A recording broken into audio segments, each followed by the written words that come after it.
Continuamos con el estudio del libro Piense y hágase rico de Napoleon Hill.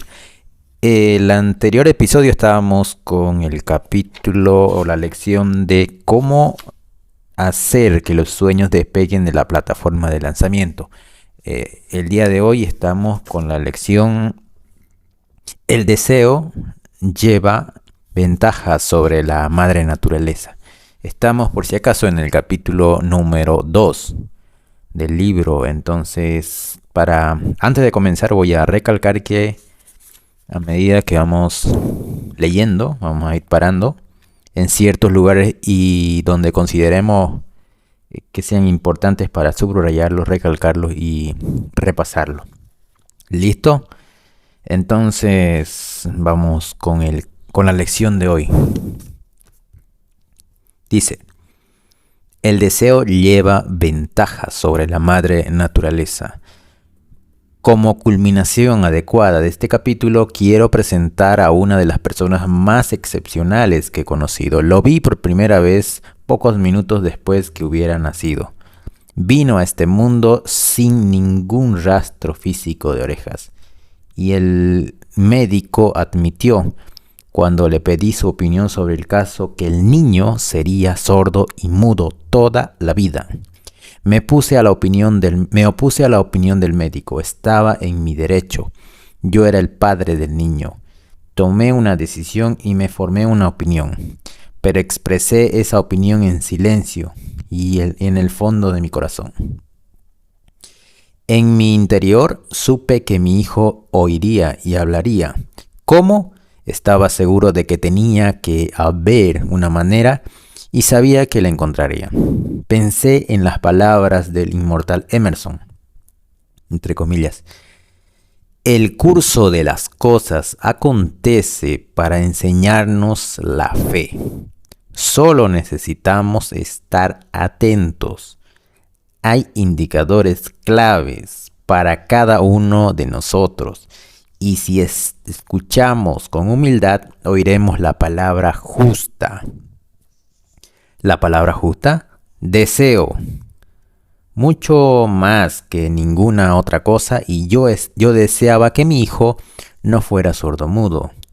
De ese deseo no renegué jamás, ni por un segundo. ¿Qué podía hacer? ¿Encontraría alguna forma de trasplantar a ese niño mi propio deseo ardiente de dar con maneras y medios que hacer llegar el sonido a su cerebro sin la ayuda de los oídos? Tan pronto como el niño fuese lo bastante mayor para cooperar, le llenaría la cabeza de tal manera que ese deseo ardiente, que la naturaleza lo traduciría en realidad con sus propios métodos. Dice: todos estos pensamientos pasaron por mi mente, pero no hablé de ello con nadie. Cada día renovaba la promesa de que había hecho a mí mismo de que mi hijo no sería sordomudo. Entonces, en esta parte más que todo está hablando sobre va a comenzar una historia sobre su hijo que tuvo este problema al nacer, pero él estuvo firme con su deseo de que no. Y también recalca acá esta parte donde dice: le transmitiré cuando ya esté más grandecito lo suficientemente para poder cooperar. Entonces aquí estoy viendo una transmisión del pensamiento. En este caso sería una transmisión del deseo que tenía Napoleón y se lo transmitiría a su hijo.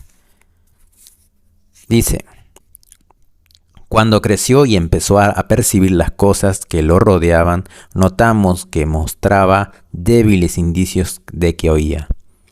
Cuando alcanzó la edad en que los niños suelen empezar a emitir palabras, no hizo intento alguno de hablar.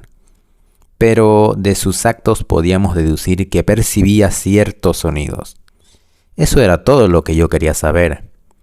Estaba convencido de que sí podía oír, aunque fuese débilmente. sería capaz de desarrollar una mayor capacidad auditiva. Entonces sucedió algo que me llenó de esperanza. Surgió de algo totalmente inesperado. Entonces ahí habla de que siempre tuvo el firme deseo de poder ayudar a su hijo y poder transmitirle ese deseo ardiente. O sea, la creencia la tenía instalada en su cerebro. Que sí o sí tenía que hacer. No tenía otra opción, digamos. No había otra alternativa. Ni siquiera había margen de duda. Entonces él estaba firme con eso. Ya ahí termina la lección del deseo lleva ventaja sobre la madre naturaleza. Y ahí hace referencia, ¿no?, que el deseo va por encima de esa ley natural que te da. Puede ser que la creencia esté por encima de la naturaleza. La creencia puede modificar el físico o el aspecto físico de la naturaleza. Interesante esta lección. Ya, entonces, esa es la lección de hoy. La siguiente lección en el siguiente episodio es un accidente que cambió una vida. Ahí estará desarrollando más la historia sobre lo que pasó con el niño que no podía oír. Entonces, ahí estaremos.